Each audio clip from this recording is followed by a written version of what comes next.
자, 퀴즈를 냈지 않습니까? 퀴즈.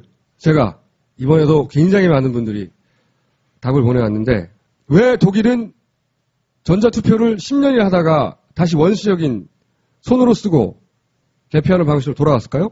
지난주 질문이었어요. 답변 중에 제가 가장 마음에 들었던 답변이 이겁니다. 유행은 돌고 도는 거니까요. 거제도. 네. 그 다음으로 마음에 드는 것은 두 글자입니다. 손맛? 독일 명차도 중요한 부품은 손으로 조립한다. 정답은 아니지만 이렇게 재치 있는 분들도 지난 그 퀴즈 정답 보내주신 분들하고 저희가 날을 정할 겁니다. 송채 기자 있는 날 고지를 할 겁니다. 거기로 오세요. 그때 거기로 오셔서 저희한테 밥을 사시면 됩니다.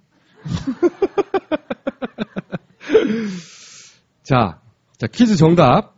이렇게 보내신 분들도 있지만 사실은 독일 대사관에 문의한 분도 있어요. 그분은 아직 답을 받지 못했답니다. 독일 대사관에서 한 달 정도 걸린다고. 정답을 지금부터 알려드리겠습니다. 그리고 왜 이 문제를 냈는지도 알려드릴 텐데 독일뿐만이 아니고 사실 유럽의 몇몇 국가가 그랬는데 독일은 우선 거의 10년간 이 전자투표를 이용하고 있었어요. 2009년에 다시 손으로 쓰는 걸로 돌아갔는데 왜 그렇냐? 그 설명으로 들어가기 전에 지난 시간에 왜 개표 참관인이 실제 가봤더니 심사집계부에서 제대로 안 보던데? 이런 얘기 했잖아요. 그 제대로 안 보던데 하던 사람들이 누구냐면 테이블에 앉아있는 사람이 누구냐면 개표 사무원이에요. 이 사람들은 선관위 직원이 아닙니다. 오해하시는 분들이 많은데 개표 사무원들은 그동안은 선관위에서 자체로 뭐 공무원이나 교사나 뭐 은행원이나 이런 분들 중에 선발해서 운영을 했어요. 그런데 지난 6.4 지방선거부터 이 투명성을 높인다고 25% 주는 25%를 일반인들 중에서 공모를 했어요. 그러니까 일반인도 섞여 있고 선거 개표 사무원 테이블에 쭉 앉아있는 사람들 있지 않습니까? 10만 명이 넘어요. 그 사람들이 전국적으로. 그 개표 사무원들은 선관위 직원이 아니다. 그런데 참관인들이 보기에는 선관위 직원 같고 그 사람들이 대충대충 하는 것 같다라고 지난 시간에 얘기했잖아요. 이번에는 그 대충대충 하는 것 같다고 하는 개표 사무원을 인터뷰를 했어요. 이번에 6.4 지방선거에서는 어떤 부에 배치되셨어요?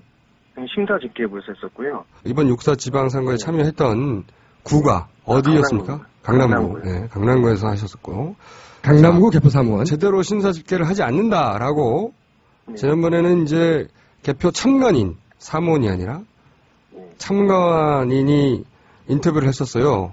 그 개표 참관인의 지적에 대해서 어떻게 생각하세요?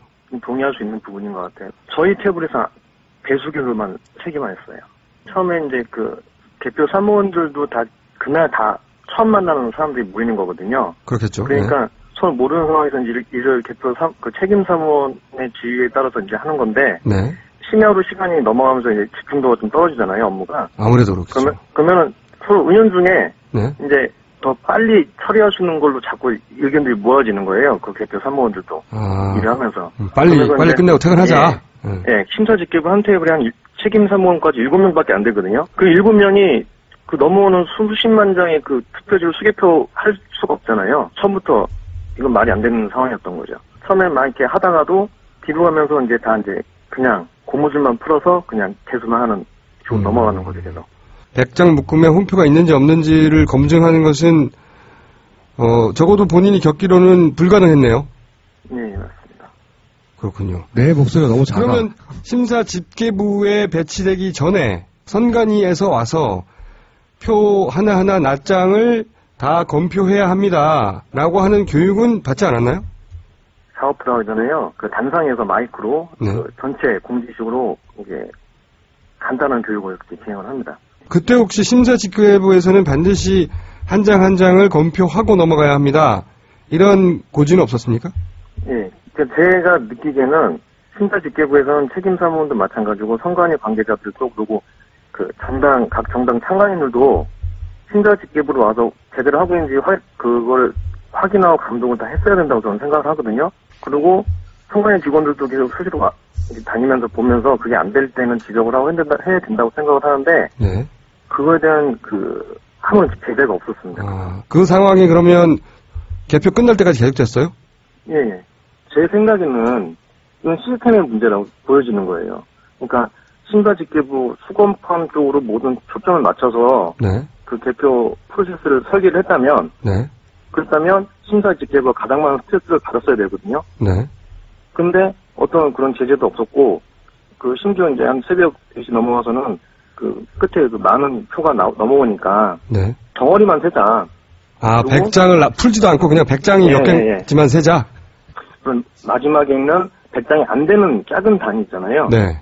굳이 지금 늦은 시간에 이걸 다 풀지 말고 뒤에 것만 개수를 하자라고 할 정도로 정말 대충대충 되는 거군요. 예, 지금 보면은 몇몇 정당 참관인 분들도 계속 특별지 분류기에 의구심을 갖고 계시기 때문에 현장에서 그 부분, 특별지 분류기를 보시면서 그 부분을 좀 보시려고 한 것 같아요. 본인의 경험상으로 보자면 심사집계부에 더 많은 인원이 배정돼야 되고 가장 많은 관심이 집중돼야 된다. 그렇죠. 이분은 제보를 해보신 분인데 지난 방송을 듣고 나서 사실이다. 참관인이 본 대로 제대로 안 된다. 제대로 안 되는 이유가 뭐냐? 전체 절차가 설계되기를 기계가 정확하다고 가정하고 그리고 심사집계부가 기계가 한 것을 검증하라고 놔뒀는데 정말로 하나하나 볼만한 인력이 숫자가 배치되지 않기 때문에 어차피 좀 시간이 지나면 볼 수밖에 없다는 거죠. 그래서 이분의 생각으로는 이거는 기계가 맞다는 전제하에 나머지가 짜여진 거다. 수검표 제대로 안 된다는 거고. 그러면 그렇게 되면 어떻게 되냐? 기계가 분류한 것이 사실상 최종 결과가 되는 거예요. 그래서 지난 시간에 이것은 전자개표의 요소가 있는 것이다. 왜냐하면 사람이 걸러내지 못하니까.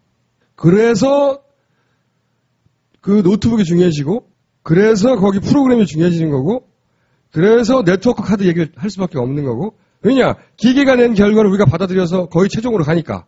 랜카드를 제거했다, 제거하지 않았다, 이 사실 자체가 중요한 게 아니라, 따져보자면, 이제 그러면 기계도 중요하고 프로그램도 중요하고 해지는 거잖아요. 그 기계와 그 프로그램에 우리나라에서 벌어진 모든 선거의 운명이 걸린 거예요. 그러면 그 소스 코드, 프로그램의 소스 코드를 제대로 본 사람이 있는가 따져봤더니 소위 자문위원들 중에 아무도 소스 코드를 제대로 본 사람이 없는 거야. 그리고 실제 아무 문제 없다고 말하는 선관위 직원들 분에게 여쭙고 싶은 것은 그러면 그런 말을 하는 본인들은 그 소스 코드를 제대로 보고 이해했냐고 묻고 싶어요. 아니잖아. 에스토니아라는 나라에서도 전자투표를 도입했어요. 근데 에스토니아는 비교적 전자투표가 잘 되고 있는 나라예요. 왜 그렇게 잘 되고 있냐면 여기는 운영체제부터 오픈소스를 사용했어요. 그리고 에스토니아에 있는 어떤 프로그래머도 그 소스 코드를 검증해 볼 수 있게 해버렸어요. 다 공개해버렸어요. 시스템 전체를. 당연히 이렇게 해야 되는 거 아닌가요? 선관위가 그럼 어떻게 해야 되느냐? 독일처럼 해야 되는 거예요. 그럼 독일은 왜 10년 만에 기계를 다 걷어내버렸냐? 독일이 기술이 부족해서 아니면 우리 사회보다 공적인 신뢰가 부족해서 음모론자가 하도 많아서 아니란 거지. 이유가 뭐냐면 아주 간단하게 정리해드리면 98년에 독일에 이제 전자투표가 도입됐고 2009년에 모조리 다 걷어내버렸어요. 11년 만에. 비슷한 시기에 네덜란드하고 아일랜드도 전자투표를 도입했는데 그런데 당시 도입된 기계가 뭐냐면 네답이라고 하는 회사의 ES3B라는 모델이요. 이거예요. 이렇게 생긴 기계예요. 여기서 투표합니다. 그런데 이 기계가 문제가 있다고 시민단체들이 그러니까 전자투표를 믿지 못하겠다고 나는 컴퓨터를 믿지 않는다. 이런 시민단체가 있어요? 시민단체가 있습니다. 처음에 네덜란드에서 시작됐는데 네덜란드에서 나는 정확하게 말하면 전자투표를 하는 컴퓨터를 믿지 않는다. 라는 제목의 시민단체예요. 이 단체에서 문제제기를 계속합니다. 계속하니까 이 얘기를 듣고 방송국이 나서요. 다큐를 만듭니다. 주요 내용을 그러면 간단하게 요약해 드릴게요. 투표를 종이하고 연필로 하는 것은 정말 시대에 떨어진 거다. 이렇게 첫 멘트를 시작해요. 그런데 그래야 할 필요가 있다. 이 정부기관이나 담당 공무원이나 업체에서 100% 보아야 된다. 기관의 인증을 받았다. 전혀 문제가 없다. 선거 부정은 절대 불가능하다. 이런 인터뷰를 쭉 합니다. 초반에. 이 사람들이 쭉 나와가지고 안 된다. 절대 그럴 리가 없다. 그런데 이 방송국에서 기계를 한 대 빌립니다. 자기들이 기계를 하나 빌려와요. 그리고 대학 교수를 찾아가서 물어봐요. 소위 선거 부정이 가능하다고 물어보냐. 컴퓨터공학과 이 교수가 가능하다. 라고 답변하자 방송국에서 찾아간 시민단체가 뭐냐면 아까도 얘기한 우리는 그러니까 전자투표를 하는 컴퓨터를 믿지 않는다. 라는 단체를 찾아갑니다. 허접한 단체예요, 그냥. 창고에 2명 있는데 가가지고 이 기계를 빌려서 갖다 줘요. 니네가 이거 검증해봐라. 다큐의 내용을 요약하는 겁니다. 그랬더니 역시 도라이버로 뚜껑을 엽니다. 네덜란드 도라이버가 등장합니다. 뚜껑을 열어서 이 사람들이 그거를 5주 동안 가지고 있어요. 이 기계를. 5주 동안 열어가지고 지들 마음대로 뜯어봐요. 그런 다음에 결론을 냅니다. 이런 칩 하나만 바꾸면 마음대로 조작할 수 있다. 이런 보고서 같은 걸 내요. 여기 보고서 내용인데 보고서 내용을 보면 뭐 이런 칩이 있는데 이 칩을 바꿔 끼면 간단히 누구든지 원하는 선거 결과를 낼 수 있다. 그런데 이 칩을 바꾸는 게 굉장히 쉽다. 그리고 더욱 중요한 것은 이 칩을 바꾸는지 아무도 모른다. 자기들이 이 칩이 똑같이 생겼는데 바뀌는지 안 바뀌는지 어떻게 하냐. 이런 걸 실험으로 보여줘요. 그리고 이 결과를 가지고 다시 교수를 찾아갑니다. 찾아가서 이 기계가 이렇게 작동하고 있다는 것을 아는 이 공공기관의 공무원이 있을 것 같냐? 물어보니까 이 사람이 자기가 알고는 아무도 모른다, 사실은. 실제 소프트웨어가 어떻게 작동하는지 그들은 모른다. 그리고 이제 장관을 찾아갑니다. 이 관계부처 장관을 찾아가가지고 이런 사실이 있는데 어떻게 할 거냐? 그랬더니 장관이 보안을 강화하면 된다. 여기가 이제 마지막 다큐의 내용이에요. 관련은 어디다 비슷해요. 여기서 우리하고 차이점이 있습니다. 뭐가 있냐면 이런 문제 제기를 시민단체가 시작한 문제 제기거든요. 아주 조그만 시민단체예요. 근데 이런 문제 제기를 여기서는 방송국이 직접 덤벼서 다큐를 만든다는 거죠. 큰 차이가 있는 거예요. 우리나라에서는 그런 얘기하면 이 기계에 접근할 수가 없어요. 내놓질 않는데 네덜란드 관료는 그래, 해봐 테스트 하고 기계를 줬다는 거. 그리고 이 테스트를 무슨 인정받은 기관에서 한 게 아니라 조그만 창고에 있는 시민단체한테 직접 해보라고 던졌다는 거죠. 그 사람들을 인정해 준 거죠. 그리고 이게 실제로 방송에 나왔고 그리고 네덜란드는 1년 후에 종이와 연필로 돌아갑니다. 그리고 이 다큐가 나온 다음에 독일에서 논란이 시작된 거예요. 왜냐하면 독일에서 사용된 기계도 이 방송에서 사용된 기계하고 거의 유사하거든요.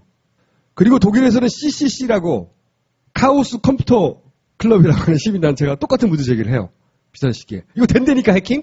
그리고 2007년에 정치학자 요하임 비너스라는 사람하고 그 아들 물리학자 율리히 비너스라는 사람이 아예 연방헌법재판소에 제소를 해요. 이거 해킹 되잖아 이거. 이거 이 기계 다 걷어내야 돼. 그러자 헌법재판소에서 교수들하고 관련 전문가들을 부릅니다. 그래서 물어봐요. 그래서 전문가들이 이거 가능하다. 그리고 하드웨어를 만약에 바꿔치기 하면 발견하기 어렵다. 불가능하다. 그러면서 이 CCC라는 클럽이 시연도 해보입니다. 그 앞에서. 그래서 그 다음에 2009년에 헌법재판소에서 기계 다 걷어내! 하고 결정합니다. 이거 다시 연필로 하는 거예요. 그 판결의 핵심적인 내용이 뭐냐? 헌법재판소에. 독일어를 모르기 때문에 번역해가지고. 쉽게 풀어서 얘기하면 길게 썼는데 일반 시민이 아무런 전문 지식도 없이 선거 과정 전체를 완전하게 감독할 수 있어야 하는데 그러니까 기계도 모르고 소프트웨어도 모르고 랜카드도 모르고 광학 판독 기술이 뭔지도 모르고 윈도우도 모르고 펌웨어 몰라 바이오스도 모르고 다 몰라도 선거 과정 전체를 자기가 원하는 만큼 완전하게 감시 감독할 수 있어야 된다는 거죠. 그런데 이 기계가 돌아가는 한 그게 불가능하다는 거예요. 민주주의에 반한다는 거예요. 그래서 멋지잖아요. 비슷한 시기에 아까 말한 아일랜드도 비슷한 결정합니다. 아일랜드 굉장히 재밌게 결정이 났는데, 아일랜드 위원회를 구성합니다. 결론을 낸 게 뭐냐면, 보고서를 냈어요. 그중에 핵심 내용이 뭐냐면, 그 기계에 저장된 데이터가 실제로 사람들이 투표할 때의 데이터인지 아닌지 확인할 방법이 없다는 거예요. 어떻게 확인해? 기계에 저장됐는데, 그 기계에 저장된 데이터가 그때 일반 국민들이 하나하나 클릭해서 눌러서 그때 저장된 건지 아닌지 디지털 데이터이기 때문에 확인할 수 없다. 그러면서 그게 핵심적인 내용이고 쭉 보고서를 냈는데 그 중에 재밌는 내용도 있어요. 실제로 칩이 교체 가능하냐 실험해보자. 그랬더니 그 네덜란드에 우리는 컴퓨터 싫어해. 걔네들이 시연을 합니다. 얼마나 빨리 될 수 있냐.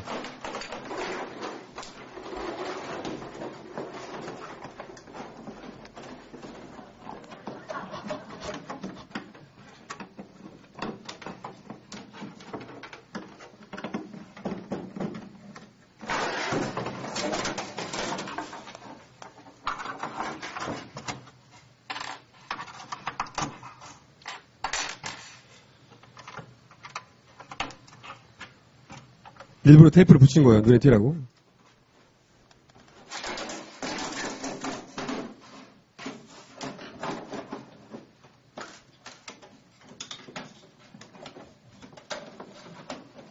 웃기지 않아요? 이런 거 한다는 게? EPR 롬이라는 칩을 바꾼 건데.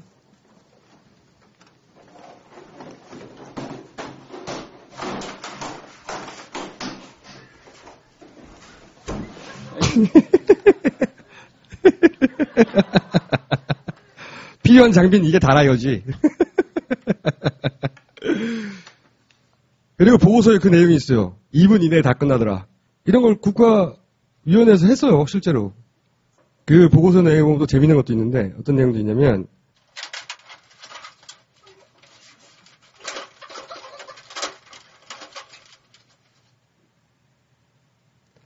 네덜란드 투표의 90%는 이 기계로 하는데,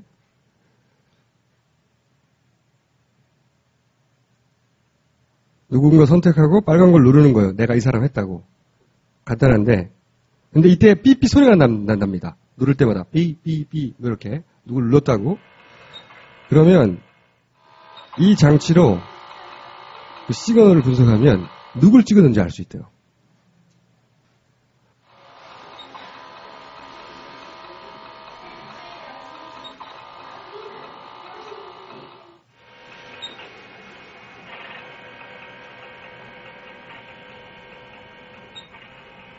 앞에서도 하고 25m 밖에서도 합니다.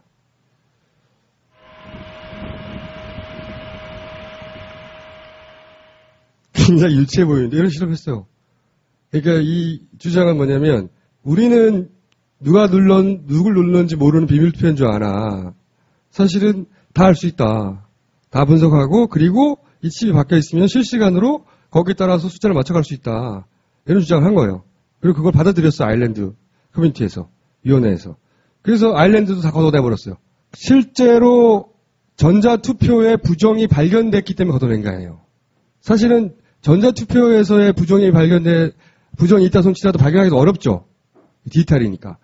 아일랜드 국가위원회 판결, 네덜란드의 결정, 전부 다 실제로 그런 부정을 발견했기 때문에 바꾼 게 아니라, 그래, 그런 가능성이 조금이라도 있는 거야? 그럼 안 되는 거지! 하고 다 걷어낸 거예요. 그 결정적인 차이인 겁니다. 부정선거, 혹은 그런 단어만 꺼내도, 선거에 뭔가 문제가 있다면 단어만 꺼내도 이게 다 음모론자거나, 아니면 증거도 없으면서, 절차도 잘 모르면서, 믿지를 못하고, 이렇게 말하면 안 되는 거예요.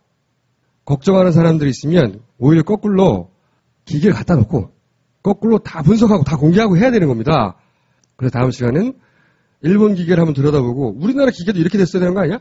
라고 하는 얘기를 하겠고 마지막으로 오늘 퀴즈를 하나 더 내겠습니다. 독일, 프랑스 이 정도 되는 나라는 부정선거 같은 건 전혀 없을 거야. 있었다 하더라도 2차 세계대전이 이럴 때 있었을 거야. 이렇게 생각하시는 분들이 많을 거예요. 아니라는 거. 미국은 특히 많고요. 독일, 우리가 절대 그럴 리가 없어 라고 믿는 독일이나 프랑스 같은 나라도 2000년 넘어서 유명한 사건들이 있습니다. 실제. 부정선거의 사례로. 미국은 많아요. 오늘의 퀴즈는 2000년 이후에 부정선거의 사례로 발각된 사건이 있다면 보내주시고, 인간의 본성은 시대하고 지역하고 상관없는 거예요. 그걸 효과적으로 제어하고 통제할 장치, 문화, 제도가 발달해 가는 거지, 틈이 있으면 그게 독일이건 프랑스건 우리가 그럴 리가 절대로 없다고 믿는 나라에도 다 이런 일이 일어나요. 잘 모를 뿐이죠. 관심이 없어서. 그래서 영국의 유명한 극작가 톰 스토퍼드 이런 말을 했어요. 자기 대표작이 점퍼스래요. 나는 이 말밖에 모르는데 점퍼스라는 연극에서 이렇게 말을 했습니다. 이렇게. 어려운 단어는 없죠. 두 번째 퀴즈입니다. 뜻이 뭘까요? 사실은 제가 하고 싶은 오늘 말의 핵심이 이겁니다. 이건 좀 이상하지 않을까? 근데 나한테 증거가 없으니까 이렇게 말했다가는 안 될 것 같고, 그러지 않아도 되는 거예요. 의문하는 걸 두려워하지 마세요. 원래 완벽하지 않아도 돼요. 모든 위대한 발견 혹은 고발들은 다 아주 사소하고 단순하고 불완전한 의문에 출발하는 겁니다. 그래도 된다는 거예요.